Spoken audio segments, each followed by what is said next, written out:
Hello guys, এখানে বেগুন ভর্তা বানানো চলছে এখন। এই যে মার বেগুন খাবি না, হচ্ছে, খিস্তি খাবি। এই যে বেগুন ভর্তা বানাচ্ছি গাইস, পাপড় দিয়ে বেগুন ভর্তা। মার খাবি কিন্তু না, বেগুন খিস্তি দেখতে খাবি। পাচ্ছি না, বেগুন কোথায়? এখানে যে বেগুন হচ্ছে, বেগুন ভর্তা কোথায়? বেগুন ভর্তা, বেগুন কোথায়? এখানে পাপড় ভাজা হচ্ছে, আর এটা হচ্ছে পোস্তুর বড়া বানাবো, রেডি করা আছে। তাহলে তুমি যে বলে বেগুন আর ভর্তা বানাবে, চিকেন চিকেন কষা।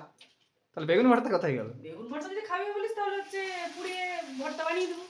কাকে? তার আগে তোকে ভর্তা বানাবো। আমি তো জানি বেগুন ভর্তা বানাচ্ছে, পাপড় দিয়ে বেগুন ভর্তা হচ্ছে। না, এটা হচ্ছে পাপড় ভাজা হচ্ছে এদিকে, আর এখানে পোস্তুর বড়া হবে, রেডি করে রাখা আছে। অডিয়েন্সকে একটু এখানে দেখা আমার দিকটা, এখানটা রান্নার দিকটা। এ তোকে, তুই ক্যামেরাম্যান, তোকে আমাকে নাকি শেখাতে হচ্ছে কিভাবে ভিডিও করবি। কি অবস্থা বল। আমি তো আইটু পারছেন, আমাকে তো রসুন ছাড়া তো দেখা